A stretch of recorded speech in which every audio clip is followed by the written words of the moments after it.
اللهم صل على محمد وعلى آل محمد كما صليت على إبراهيم وعلى آل إبراهيم إنك حميد مجيد اللهم بارك على محمد وعلى آل محمد كما باركت على إبراهيم وعلى آل إبراهيم إنك حميد مجيد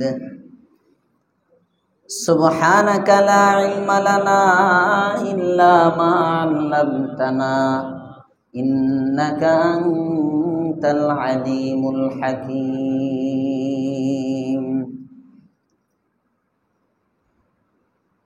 وقال الله سبحانه وتعالى أعوذ بالله من الشيطان الرجيم بسم الله الرحمن الرحيم إن الذين يتلون كتاب الله وأقاموا الصلاة وأنفقوا مما رزقناهم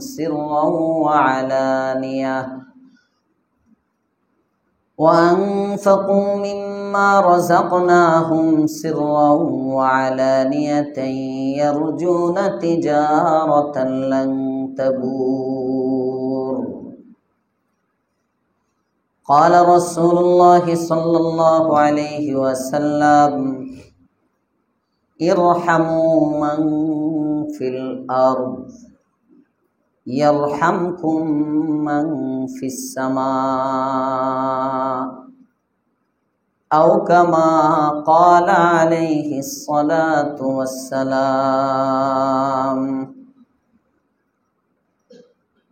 الحمد لله الحمد لله সকলেই পড়ি আলহামদুলিল্লাহ। আল্লাহ পাক রব্বুল আলামিন অনেকগুলো আলম বানাইছেন। জগৎ জগৎ কত, জগতের সংখ্যা কত? সূরা ফাতিহার আলহামদুলিল্লাহ রব্বিল আলামিন এর ব্যাখ্যায় তাফসীরের কিতাবের মধ্যে আছে জগতের সংখ্যা, এক মুফাসসির বলেন মাত্র 40,000। সবাই কয়েন না সুবহানাল্লাহ। এক একটা মাখলুক এক একটা জগৎ। জাহান্নাম এটা একটা জগৎ, জান্নাত এটা একটা জগৎ, আলমে আরওয়াহ রূহের একটা জগৎ, দুনিয়া এটা একটা জগৎ। এভাবে জগৎ অনেক আলম আল্লাহ তাআলা বানাইছেন। তন্মধ্য থেকে আমরা পরিচিত বেশি দুইটা জগতের সাথে, একটা হলো দুনিয়ার জগৎ আর একটা হলো আখিরাতের জগৎ। এই দুই জগতের সাথে আমরা পরিচিত বেশি। কবরও একটা জগৎ। যত জগৎ আল্লাহ পাক রব্বুল আলামিন বানিয়েছেন, এই জগৎগুলোর ধ্বংস আছে। এক পর্যায়ে এক সময়ে গিয়ে এই জগৎগুলো শেষ, ইন্তেহা আছে এগুলোর। দুইটা জগতের কোনো ইন্তেহা নাই, একটার নাম জান্নাত আর একটার নাম জাহান্নাম। এই জান্নাতের কোনো শেষ নাই, জাহান্নামের কোনো শেষ নাই। এই দুই জগৎই শেষে গিয়ে থাকবে। বলতে পারেন যত জগতের আগে আছে এই সবগুলো জগৎ হলো ওই দুই জগতের মুকাদ্দিমা, ভূমিকা। ওই দুই জগতের জন্যে আল্লাহ পাক রব্বুল আলামিন এতগুলো জগৎ ধাপে ধাপে ধাপে ধাপে সৃষ্টি করেছেন, ওই দুই জগতের জন্যে।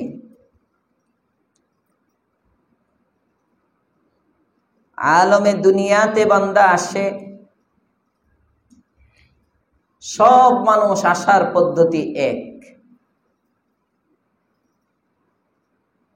বাকি আলমে দুনিয়া থেকে যখন মানুষ যায়, যাওয়ার পদ্ধতি হয় দুইটা। পৃথিবীতে যখন মানুষ আগমন করে, সব মানুষ কাঁদে, এমন কোনো মানুষ নাই যে কাঁদে না। সব মানুষ রক্ত নিয়ে জন্ম হয় প্রতিটা মানুষের শরীরে, এজন্য তো গোসল করায়, ধোয়। হসপিটালে দেখবেন বিশেষ রুমের মধ্যে বাচ্চা হওয়ার পরে আগেই বাচ্চার বাবা তো বাহিরে থাকে, আগেই বাবার কাছে নেয় না, নার্স থাকে। ওই নার্সরা বাচ্চাটাকে নিয়ে আগে গোসল টোসল করায়, এরপরে তাওয়ালের মধ্যে রেখে পরে বাচ্চার বাবার কাছে আনে, আইনা বুনাস টুনাস নিয়ে পরে বাপের কোলে দেয়। পৃথিবীতে আসার পদ্ধতি একমাত্র মুনাজ্জাহ, মুতাহহার, পাক সাফ অবস্থায়, পাক পবিত্র অবস্থায়, গান্দিগি ছাড়া, নাপাকি ছাড়া যিনি জন্মগ্রহণ করেছেন, পৃথিবীতে এসেছেন, উনি আপনি আমার নবী, দু জাহানের সরদার, রাহমাতুল আলামিন সাল্লাল্লাহু আলাইহি ওয়াসাল্লাম। ওনার আসার সুরত ভিন্ন। সব মানুষ আসে পৃথিবীতে, উপরের দিকে তাকিয়ে থাকে। আমাদের নবী আয়েশা সেজদায় পড়ে গেছেন। আলহামদুলিল্লাহি হামদান কাসীরা, আল্লাহু আকবার কাবীরা, সুবহানাল্লাহি বুকরাতান ওয়া আসীলা। সুবহানাল্লাহ বলবেন না? মানুষ সব কান্দে আর নবী কথা কয় সুবহানাল্লাহ। আল্লাহ তাআলার বরত্বের এলান পৃথিবীতে এসে।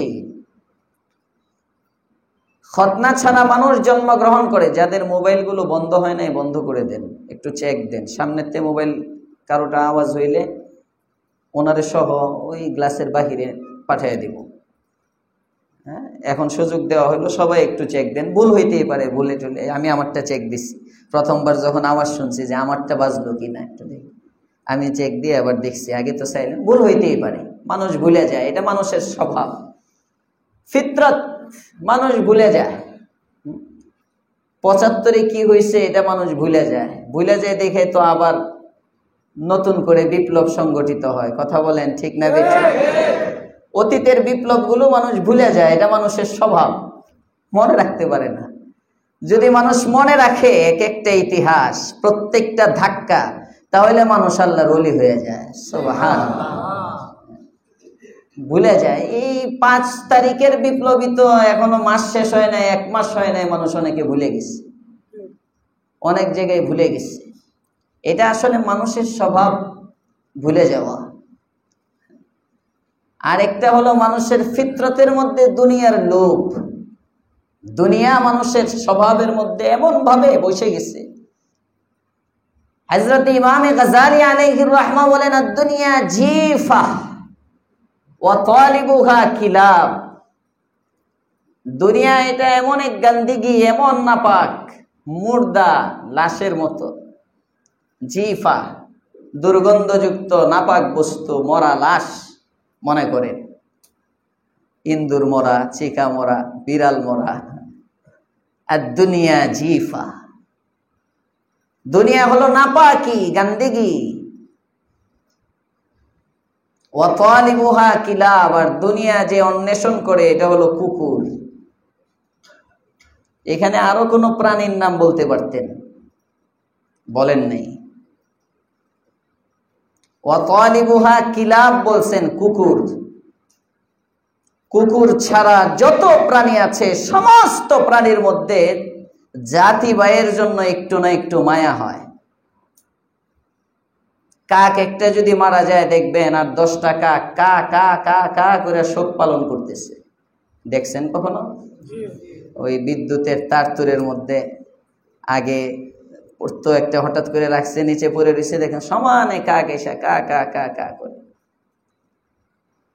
বিড়াল যদি একটা খাবার নেয়, খাইতেছে, অনেক সময় দেখা যায় আরেকটা বিড়াল তার মুখের থেকে এটা টাইনে নেয় না। কুকুর, যে কুকুর, এই কুকুর যদি দেখে মরে গেছে আর তার ভাই পাশে মরা, এই মরাটার এই কুকুর গিয়ে মরা কুত্তাটারে যে খাইব। কথার কথা, কুকুরের এক মারাত্মক স্বভাব, লোভ কুকুরের মধ্যে বেশি। ইমামে গাজালি আলাইহির রাহমা লিখছেন, দুনিয়ার হালত, দুনিয়া নিয়ে মানুষ এরকম কুকুরের মতো টানাটানি করে। এক ফরিক মাত্র নামছে একদল, আরেক দল বললে আপনারা এমন কোন দল বুঝেন না, বিভিন্ন যেটা দল মানে তো পার্টি, এটা যে জামাত হইতে হবে, বিএনপি হইতে হবে, এটা তো জরুরি না। বিপরীত পক্ষ যে কোনো এক পক্ষ, ওরে বাবা রে বাবা, ডিশের লাইন নিয়ে কামড়াকামড়ি, নেটের লাইন নিয়ে কামড়াকামড়ি, আছে না নাই? কে কোনটা? এতদিন তুই পয়সা খাইতি। ওই চন্ডাল বগের ওদিক থেকে আমার তাফসিরে আসে এক ব্যক্তি, গত সপ্তাহে ওই যে আমার রুমে বসে আরো কয়েকজন ছিল, বলতেছে যে হুজুর আমারে তো ওই দলের যে ছিল অমুকরা, তারা বলতেছে যে আপনি ডিশের লাইনটা লয়ে যান গা, হ্যাঁ কিছু কইেন না। আমি বলছি না, আমি আর আগের লোক নাই, আমি এই সমস্ত টাকা খাই না এখন, আগে খাইতো এখন খায় না, ভালো হয়েছে।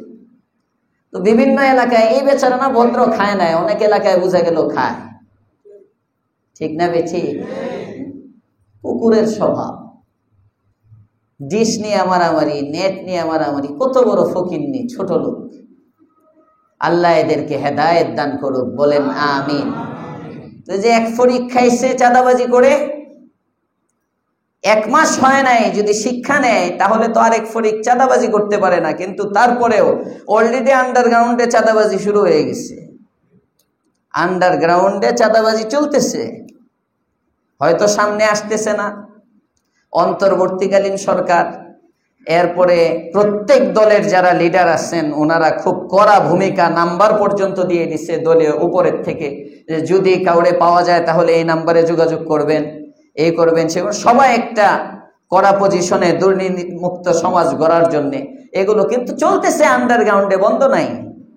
খুচরা পর্যায়ে, পাইকারি না হইলেও খুচরা পর্যায়ে চাঁদাবাজি জারি আছে, চলতেছে, কেউ না কেউ করতেছে। যারা করতেছে তারা তো মনে হয় মানুষ না, মানুষ রূপ শিকেল সুরতে মানুষ, আসলে কুত্তার চেয়ে খারাপ। আল্লাহ এদেরকে হেদায়েত দান করুক, বলেন আমিন। এগুলো কেন করে? ভুলে যায় মানুষ, ভুলে যায়, মানুষের স্বভাব ভুলে যাওয়া। যদি মনে রাখতে পারতো এক একটা ধাক্কা,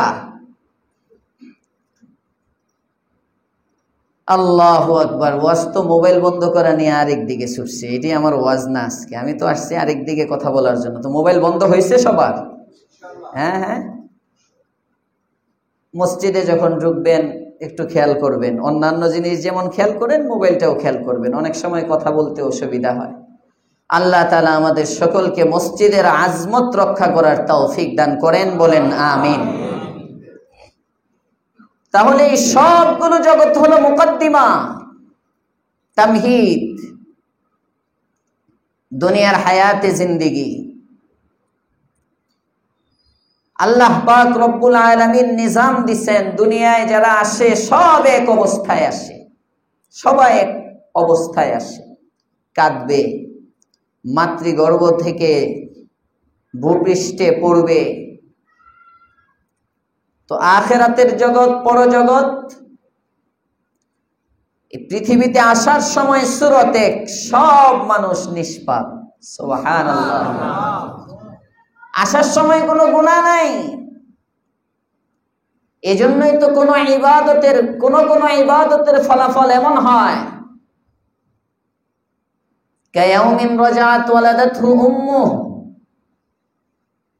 যেমন হজ করবে, হাজী সাহেব হজ করার পরে যখন হজ থেকে ফিরে আসে, হাদিসে পাকে আছে আল্লাহর পয়গম্বর বলেন, হাজী হজ থেকে ফিরে আসলো এমন নিষ্পাপ হয়ে, ওই দিবসের যেমনটা নিষ্পাপ ছিল, ওয়ালাদাতহু উম্মুহু, তার মা যেদিন তাকে প্রসব করেছে, সুবহানাল্লাহ। তাহলে বোঝা যায় জন্মের দিন কোনো গুনাহ নাই, পৃথিবীতে সব মানুষ আমরা আসছি নিষ্পাপ হয়ে।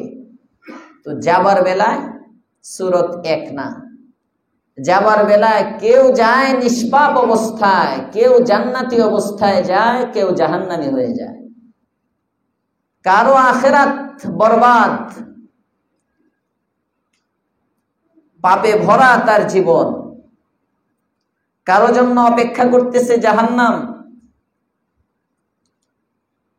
আর কারো আখিরাত বড় শানদার, তার জন্য অপেক্ষা করতেছে জান্নাত। সুবহানাল্লাহ।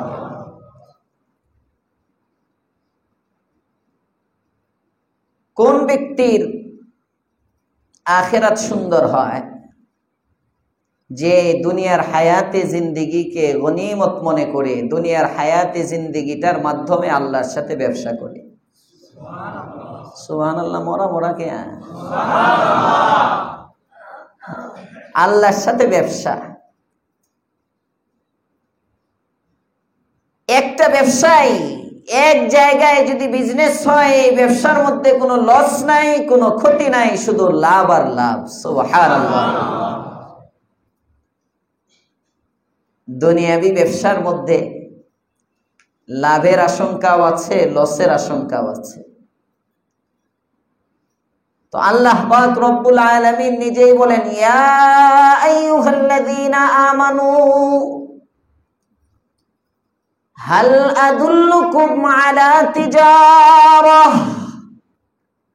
তুনজিকুম মিন আযাবিন আলীম।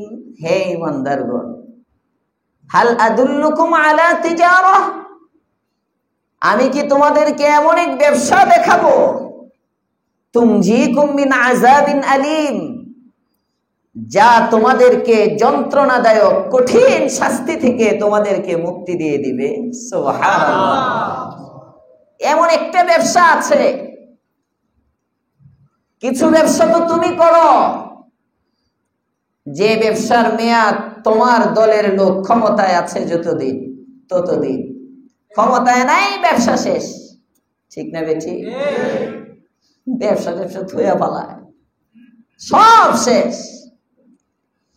আর একটা ব্যবসা এমন আছে, যে ব্যবসার পথ আমি আল্লাহ দেখাই। এই ব্যবসাটা কোন পর্যন্ত জানো? এর দৌড় একেবারে আখিরাত পর্যন্ত, জাহান্নাম থেকে মুক্ত হয়ে জান্নাতে যাওয়া পর্যন্ত। এই ব্যবসাটা করবা, আল্লাহ তাআলা জিগাইতেছেন, আদুল্লুকুম আলা তিজারাহ, আমি কি বলবো তোমাদেরকে, মানে তোমরা রাজি কর? যদি কও তাহলে বলি।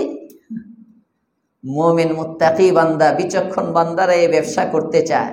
আল্লাহ পাক রব্বুল আলামিন কোরআনে কারীমের পাতায় পাতায়, পড়তে পড়তে, জায়গায় জায়গায় এমন ব্যবসার পদ্ধতি দেখাইছেন। তন্মধ্য থেকে আজকের তেলাওয়াতকৃত আয়াতে আল্লাহ তাআলা কয়েকটা ব্যবসা দেখাইছেন। 3টা ব্যবসার কথা আল্লাহ তাআলা বলছেন। ব্যবসার পরে রব গ্যারান্টি দিতেছেন, এই তুমি যদি এই ব্যবসাগুলো করো, এই ব্যবসা শুধু লাভ আর লাভ, এই ব্যবসার মধ্যে কোনো লস নাই, কোনো লস নাই। এই ব্যবসায় করবেন আপনারা সবাই ইনশাআল্লাহ। আমিও নিয়ত করলাম, এই ব্যবসা করার জন্য কোটি টাকার পুঁজি লাগে না। এই ব্যবসা করার জন্য জবরদখল করে কারো জমি দখল করতে হয় না। এই ব্যবসা করার জন্য ব্যাংক লুট করতে হয় না। এই ব্যবসা করার জন্য বিদেশে জনগণের টাকা পাচার করতে হয় না। এটা তো এমন এক ব্যবসা, এই ব্যবসা বান্দার শুধু হায়াত নামক পুঁজিটা থাকলেই করতে পারে। ব্যবসার পুঁজি হায়াত। এখন তো অমুক ব্যাংক থেকে লোন নিতে হয়, অমুক ব্যাংক থেকে লোন নিতে হয়, ওখান থেকে ব্যাংক লুট করে করে পাচার করে ব্যবসা করে। ওরে বাবারে, এক এক শিল্পপতি। ক্ষমতা গেলে বোঝা যায় শিল্পপতিদের হালত কি। আল্লাহ আমাদের দেশটাকে হেফাজত করো, বলেন আমিন। দেশের জন্য দোয়া করতে বলছিলাম গত সপ্তাহ, আগের সপ্তাহ। করেন, সবাই করবেন, দেশের জন্য দোয়া করবেন। এমন না যে জালেম চলে গেছে বাস দেশ শান্তি হয়ে গেছে, না না না, আরো বড় জালেমরা যেন ঘিরে না ধরে। আর আমাদের দেশটা তো এত সুন্দর, এটার দিকে দাদাদেরও নজর, এটার দিকে ইহুদির বাচ্চাদেরও নজর। কথা বলেন ঠিক না বেঠিক? দাদারাও আমাদের শুভাকাঙ্ক্ষী না, আর ইহুদিরা তো শুভাকাঙ্ক্ষী নাই। এগুলো তো রাসূলের জামানাত থেকে। ইহুদি এত খারাপ, এরা কোরআনে কারিমে আল্লাহ বলেন ওয়ালান তারদা আনকাল ইয়াহুদু ওয়ালান নাসারা হাত্তা তাত্তাবিআ মিল্লাতাহুম। পাশ্চাত্য ইহুদ নাসারা খ্রিস্টান বেঈমানেরা এরা কোনোদিন তোমাদের বন্ধু হবে না, এরা কোনোদিন তোমাদের প্রতি রাজি হবে না, এরা কোনোদিন তোমাদের প্রতি সন্তুষ্ট হবে না। লান তারজা, মাদ্রাসার ছাত্র যারা মিজান পর্যন্ত পড়ছে এরাও জানে, নফি তাকিদের জন্য এটা। লান তারজা, কিছুতেই খুশি হবে না, এদেরকে সন্তুষ্ট করাই যাবে না, দেশ দিয়ে দিবা। দাদারা তো দেশ পাইলে খুশি হয়, দাদারা তো ইলিশ পাইলে খুশি হয়, দাদারা তো করিডোর পাইলে খুশি হয়, দাদাদেরকে তো দেশ বিক্রি করে দিলেও সন্তুষ্ট করা যায়। ইহুদের বাচ্চা যারা, খ্রিস্টানের বাচ্চা যারা, তাদেরকে দেশ দিয়েও খুশি করতে পারবা না, তাদেরকে তোমার ঈমান দিয়ে দিতে হবে। মনে রেখো, লান তারজা, কোরআন বলতেছে লান তারজা আনকাল ইয়াহুদ ওয়ালান নাসারা হাত্তা তাত্তাবিআ মিল্লাতাহুম।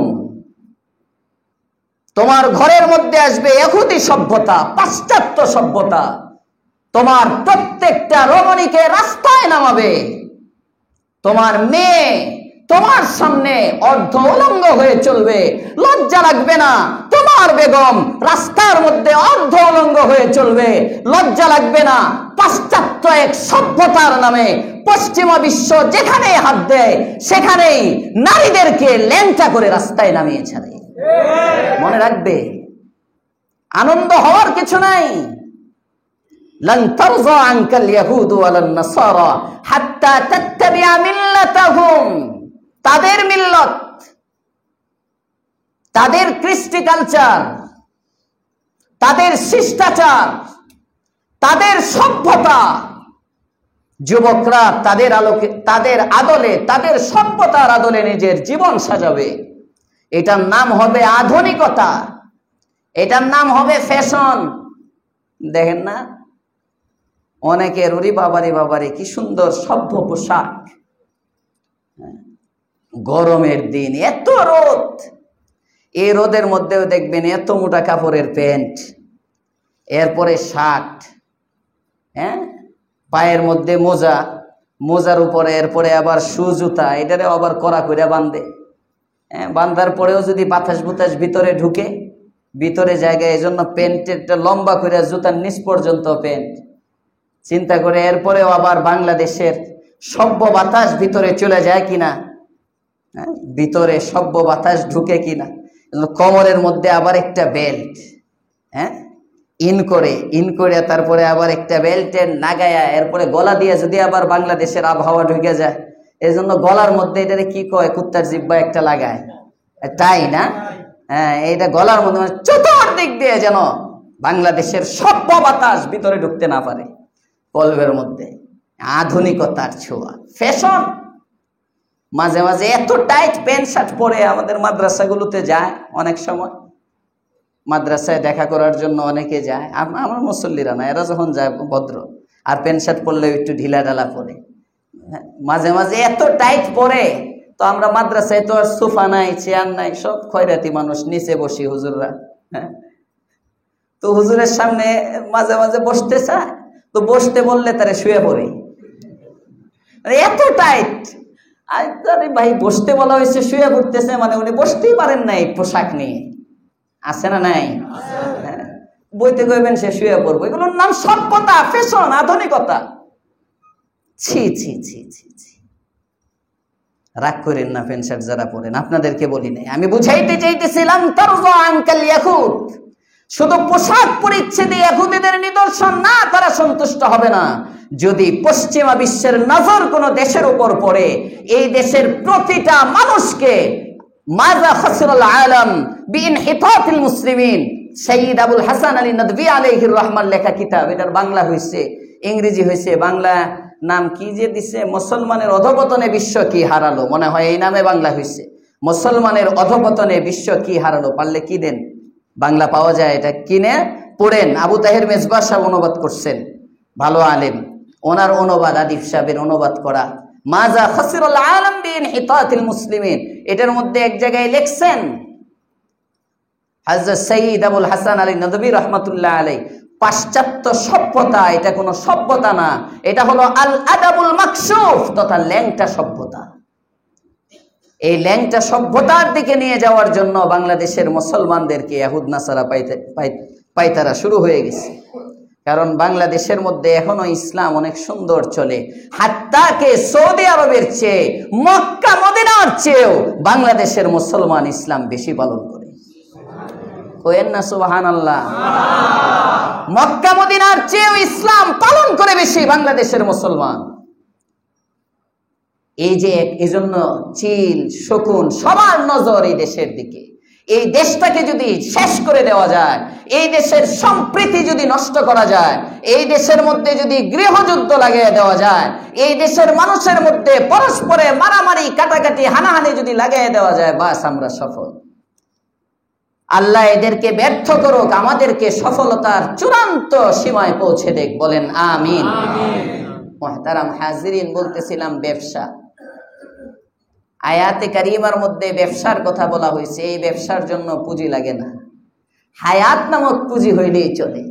কিছু ব্যবসার জন্য ব্যাংক লুট করতে হয়, কিছু ব্যবসার জন্য, কিছু বিজনেস হলো, বিজনেসের নাম চাঁদাবাজি, বিজনেসের নাম টেন্ডারবাজি। টেন্ডার যদি একটা কোনো রকম নিতে পারি, বাস নির্বাচনের পয়সা উঠে যাবে। দৃষ্টিভঙ্গিটা এমন। আর আল্লাহ পাক রব্বুল আলামিন ব্যবসা শিখাইতেছেন, বান্দা ব্যবসার নাম হলো তোর হায়াতে জিন্দিগি, এটা হলো তোর পুঁজি। ব্যবসা করবি, কোনো ক্ষতি নাই, কোনো লস নাই, কোনো লস নাই। এক নম্বর ব্যবসার নাম হলো তিলাওয়াতে কিতাব। সুবহানাল্লাহ। ইন্নাল্লাযীনা ইয়াতলুনা কিতাবাল্লাহ,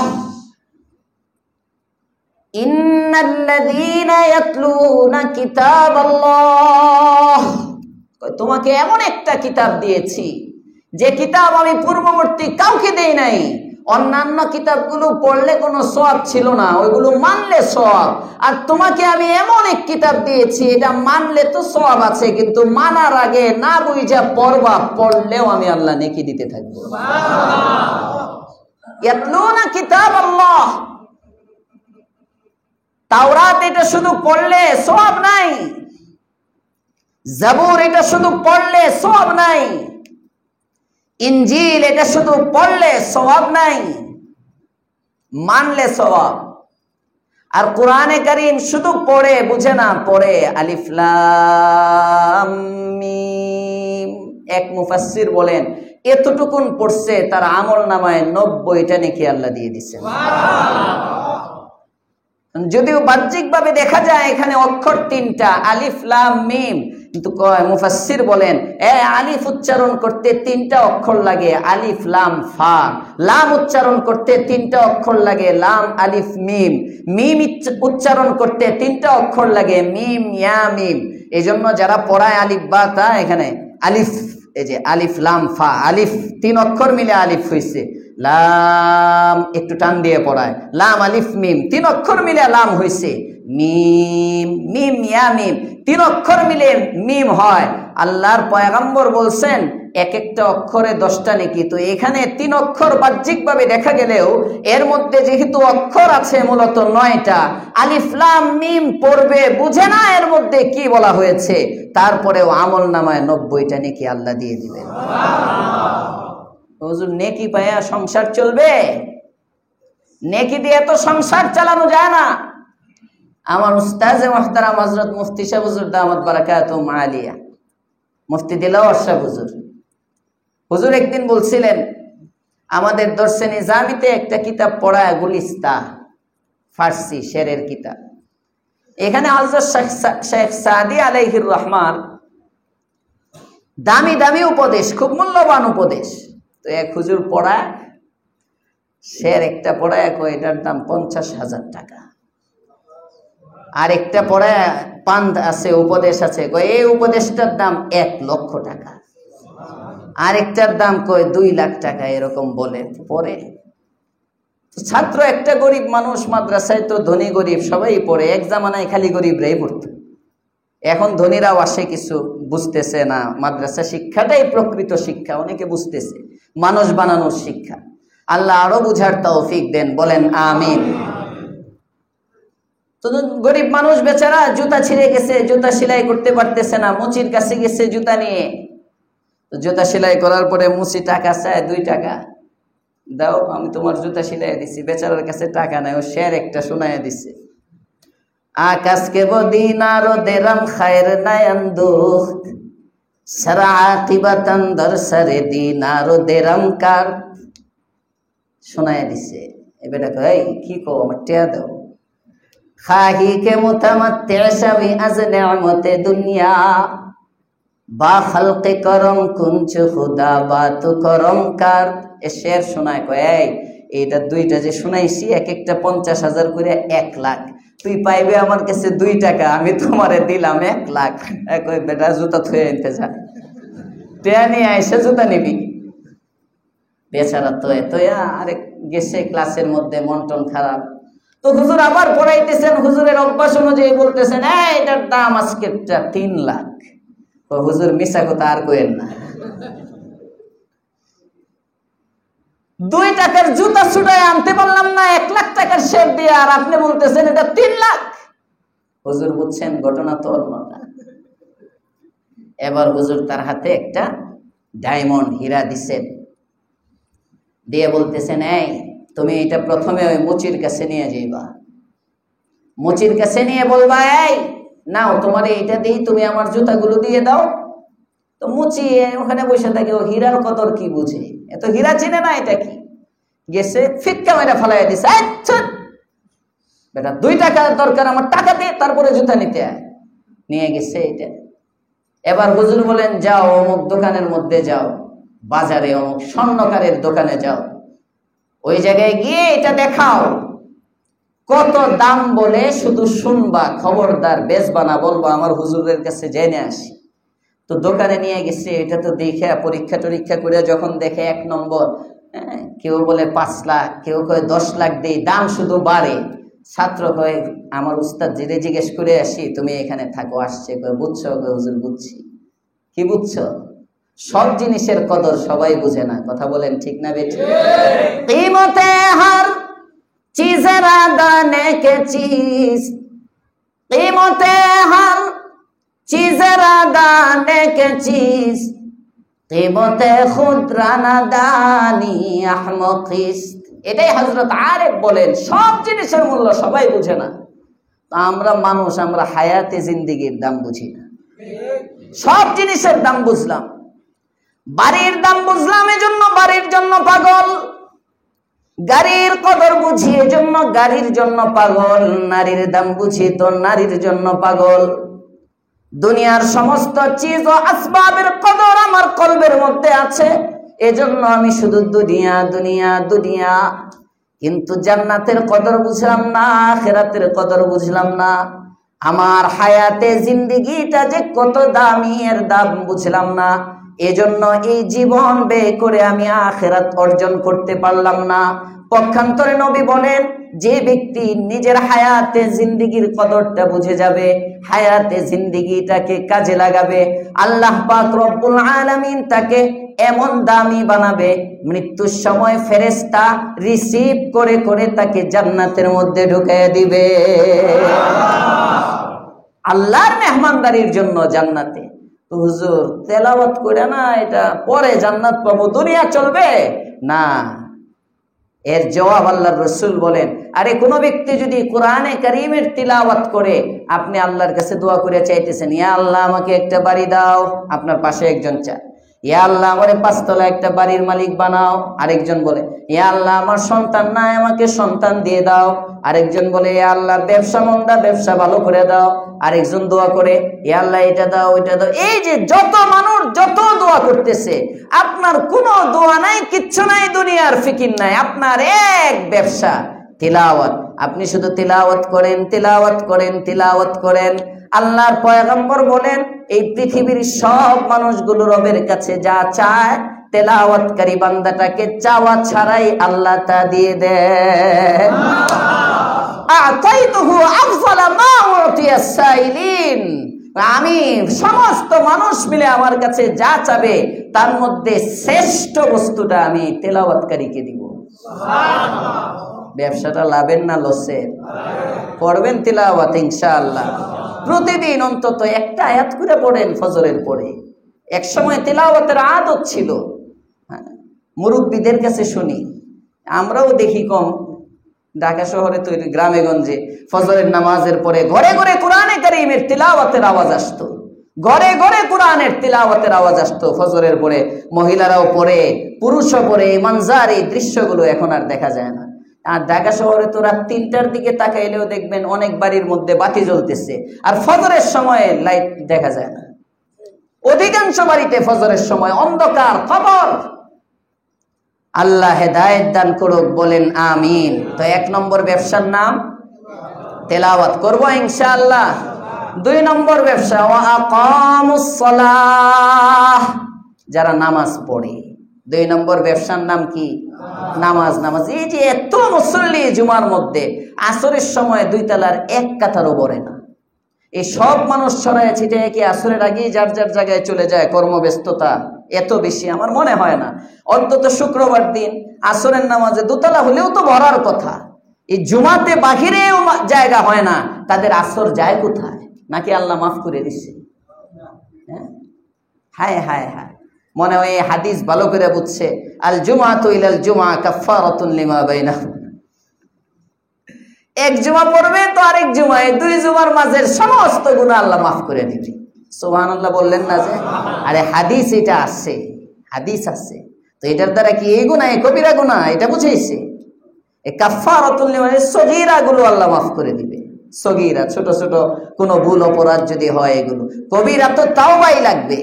আপনি যে নামাজ, জুমার নামাজে রাস্তায় জায়গা হয় না, আর আসর তো আমি 2 তলায় পড়ি।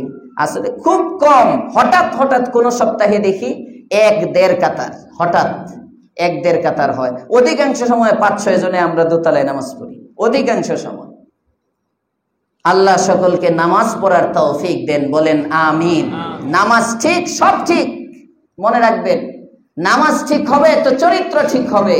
নামাজ ঠিক। হযরতে আরিফ রুমি রহমাতুল্লাহ আলাইহি ওনার এক রিসালার মধ্যে কিচ্ছা আনছেন, এক ওয়াকিয়া লিখছেন। হযরতে আরিফ রুমি রহমাতুল্লাহি আলাইহি এক চোর চুরি করার জন্য মসজিদে ঢুকছে। চোর একজন চুরি করার জন্য মসজিদে ঢুকছে। ঢুকে তারপরে দেখতেছে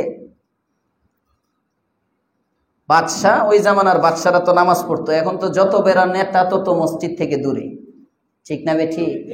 নেতা যত বড় তত মসজিদ থেকে দূরে, পীর যত বড় তত মসজিদ থেকে দূরে। বন্ড পীর, পীর সব যদি মসজিদে আসে তাহলে আর পীর হইল থেকে? আল্লাহ হেদায়েত দান করুক এ সমস্ত বন্ডদেরকে, বলেন আমিন।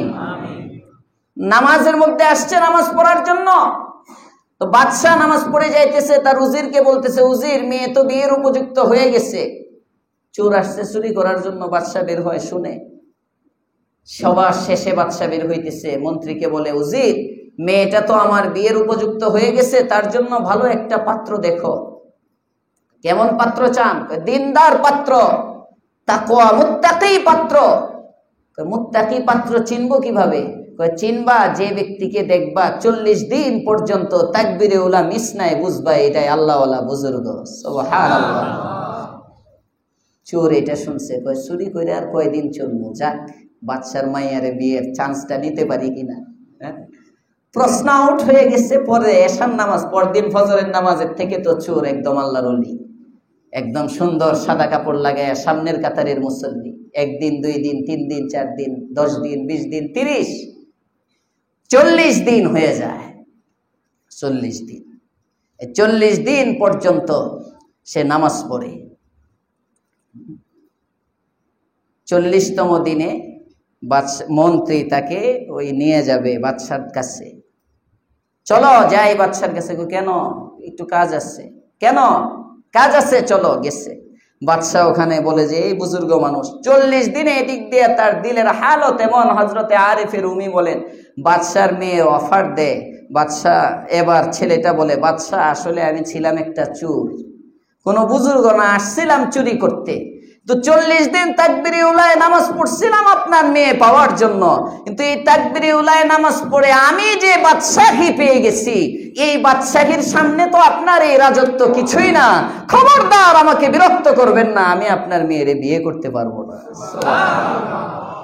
ইন্নাল্লাযীনা ইয়াতলুনা কিতাবাল্লাহ ওয়া আকামুস সালাহ।